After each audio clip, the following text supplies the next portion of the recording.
Well, ladies and gentlemen, it's a very important day for South Africa and the United States. It's the make or break day, where South Africa and the US will sit down and have their barney. And I'm sure they'll give us all some great big laughs and some chuckles and some good content to produce for you. So before we get on to the main video of today, can I yet again remind you, if you haven't already, please subscribe to the channel. It really does help. So let's get straight into the video, and that is Rasool. Remember that guy, Rasool, the guy who got expelled from South Africa for being a tool?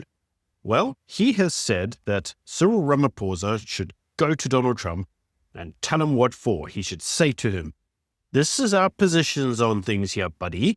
We're not going to compromise on the RCJ case. We're not going to compromise on transformation. We're not going to compromise on our values. You racist."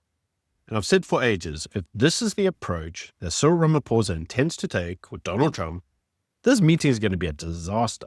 Donald Trump is going to slap him what for on the international stage and probably follow it with sanctions. But you see, it's important to understand why Rasool is saying what he is saying. That is, Rasool's primary issue, his primary concern, is the RCJ case and Palestinian rights. That's right. He doesn't care about AGOA. He doesn't care about the economy. He doesn't care about your job, my job. He doesn't care. He cares about the Islamist movement. How do I know this? Because he gave this very speech at the convention of the Muslim Association of Canada, at a Muslim group. This is an individual who's putting Islamic issues before the well-being of the country, because Palestine is clearly more important than South Africa. Many such cases of this, many such cases. In any case, Thabo Mbeki actually went on a little bit further and said, you know, what we should be attempting to do is actually align ourselves with the United States, that we should create better economic fortunes with them and use the United States to kickstart the South African economy. And according to Thabo Mbeki, this is actually what they did during his reign, which is how he managed to get forms of economic growth during his tenure. And according to him, this was actually reversed under Jacob Zuma, who chose to side with China and Russia. And we've all seen how that's gone for us. We've got a stellar economy. Not. Now, you see, the biggest problem that we tend to have at the moment is that we have large-scale deindustrialization going on, with many individuals losing their jobs because a lot of the minerals that we generally tend to take out of the South African soil don't generally tend to get refined or built into anything here locally. We don't even have a smelter anymore, so we can't even manufacture our own goods. We don't even refine oil anymore. We buy it in refined. And all these things lead to increased costs for the South African consumer. They also lead to a loss of jobs, which drastically affects, everybody's economic fortunes. This shouldn't be happening. Part of the reason that our economy is in ruins is that the minerals that we extract are sent abroad for refining. We manufacture nothing, but that's because there's an economic destination for manufacture. Well, we're shit. No one wants to manufacture here. Keep all that in mind, because we are assured that the biggest problem that South Africa could get if this entire meeting goes wrong is to lose AGOA. Now, there have been arguments already that AGOA is effectively lost, because South Africa now has a minimum tariff, namely being a minimum tariff of 10% on everything, which obviously Trump slapped on South Africa, with some tariffs now exceeding 30%. So effectively, the benefits of AGOA have already been lost. In any case, we are assured that the worst thing that could happen to South Africa is that we lose AGOA. The biggest problem, though, with that logic is that to a large degree, South Africa, by its own admissions, already is immune from the effects of losing AGOA, because we don't manufacture anything. Because we don't manufacture anything, we don't send it abroad apart from our minerals. The economic impact of actually losing AGOA is already, negated. The effects are largely mitigated against already just through economic inactivity of the state. So well done, South Africa. You protected us against the loss of AGOA by absolutely destroying all forms of industry in South Africa. Strange. In any case, news came out that the South African government intended to meet with Elon Musk in order to push a pro-business plan. The idea basically being that Elon was one of the front runners or the parties that were highly critical of the South African government, and possibly if getting him on side, well, they thought if they do that, maybe he'll help them out with a meeting with Trump. So what exactly is it that they were attempting to offer? Well, the first is that they would give Elon Musk preferential tariffs in terms of importing Teslas into the country in exchange for the request for Elon Musk to create charging stations for said vehicles. And if he created these charging stations, they would give favorable tariffs.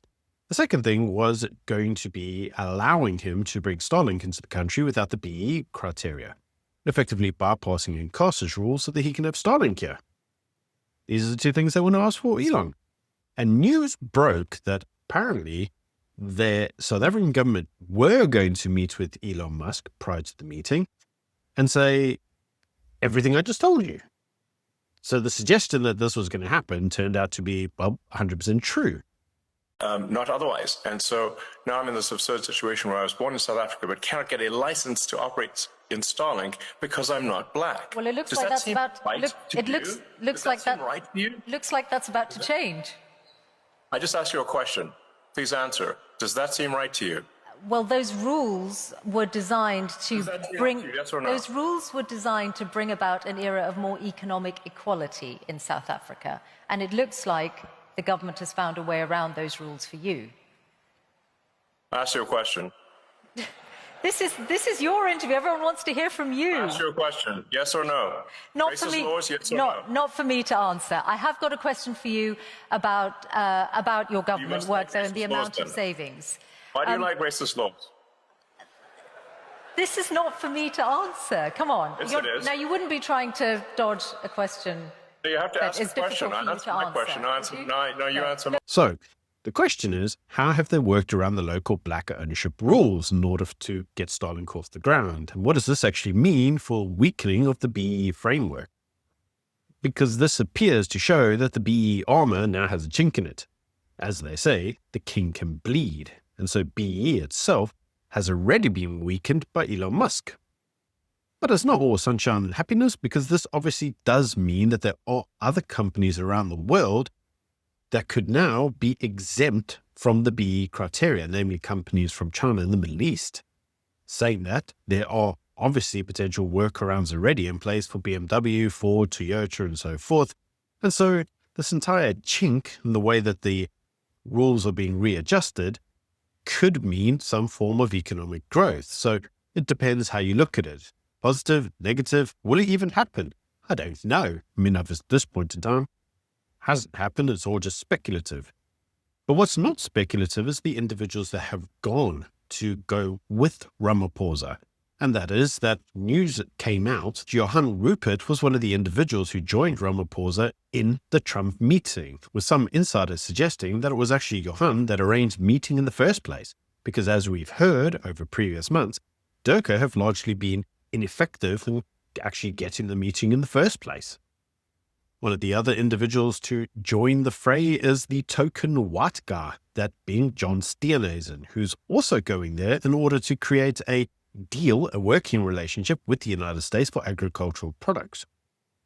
However, John, being the actual English guy, going there representing the Afrikaans board, is largely the white guy in the room who they're going to say, hey, check, no genocide going on. Look, the whitey over there, he even got a job in my cabinet. Now, John obviously says that the reason he's going is in order to protect jobs, grow the economy, and expand employment opportunities in the agricultural sector. But one is reminded that the two main issues that are currently being raised by Donald Trump against South Africa is obviously the genocide of whites, specifically farm murders, and the second is obviously around employment equity, or the BEE rules, both of which are things that John Steenhuisen have talked about and promoted when being leader of the opposition. So the question now remains, is John going to walk back his previous stance and show that he's basically a coward in terms of his political positions, or is he going to go there and embarrass Trump in front of the world? I know what I'm betting on, and it ain't the first option. But in any case, while CYRIL Ramaphosa is away, apparently Paul Mashatile is away as well. In fact, he's in France. So currently our president, in case you didn't know it, is Gwede Masashe. Yep, Guatemala is acting president, and things have never looked better. I mean, look, no load shedding underneath Guedes' reign.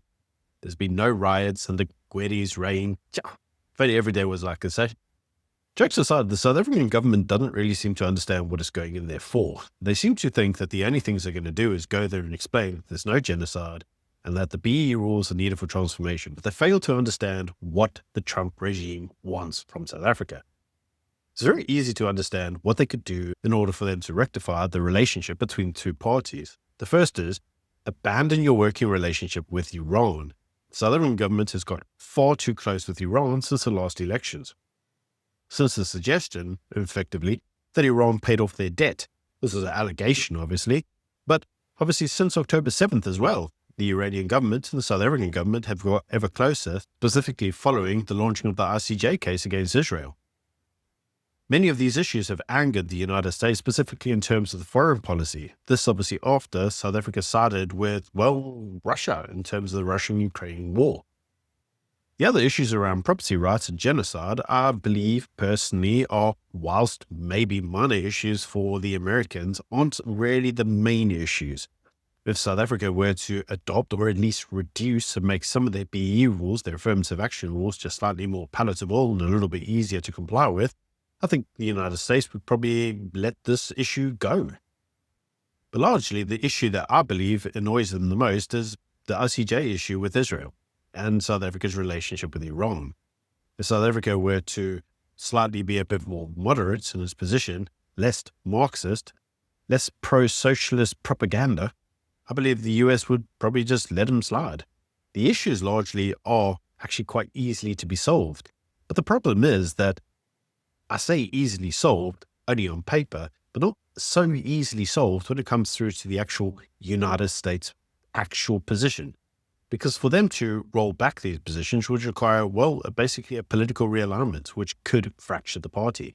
Mind you, it's a fractured party anyway, so I would assume that save the economy and who cares about the party. But we all know Ramaphosa's position is save the party first and screw the economy. That's a secondary concern for him.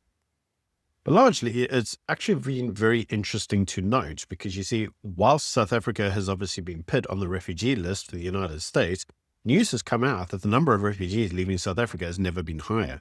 In fact, there has, according by some estimates, been a 1,500% increase in the number of individuals going abroad, applying for asylum and refugee status, which is alerting even the UN to the fact that there are policy positions that are against the white minority in South Africa, and that these policy positions are causing political stress. So it would be disingenuous to say that the whole genocide argument or the genocide claims or political persecution against minorities in South Africa was not a legitimate concern. But still, it's my contention that the fundamental issue between the United States and South Africa remains as foreign policy. Anyway, those are just my views. Do let me know what you think in the comment section below. I mean, let's wait and see what happens. It's going to be an interesting day. Let's have a watch and see how the whole thing progresses. I'll keep you abreast as it advances. Until next time, bye. Qatar deserves massive respect from all of us. Think about it. Qatar funded the hostage takers, hosted the hostage takers, congratulated the hostage takers, told the hostage takers to keep the hostages, and said they were one and the same with the hostage takers. Yet amazingly, somehow, Qatar is praised for, you guessed it, helping free the hostages. It's like if a guy burned down your house, killing your entire family, except for your cousin, who he carried out burnt to a crisp, crippled for life, and everyone watching the scene gives the arsonist a standing ovation for saving a life. Qatar, bro, teach me how the fuck you do this. Massive respect for your boundless hypocrisy. Sometimes I wonder how you get away with it. And then I remember you have more money than God and pay off nearly every politician, lobbyist, PR firm, influencer, and sports star on earth. Don't hate the player, hate the game, right? Big ups, Qatar, on getting the world to pretend you're not a theocratic dictatorship that funds the mass murder of Americans and Jews. I guess the only saving grace to this cosmic level of absurdity is that old Qatari proverb, El mal ما يرفع الجاهل ولا الجاه ما يعلي الفاسد. Money doesn't elevate the ignorant, and status doesn't uplift the corrupt. Qatar is corrupt. Doha is deadly.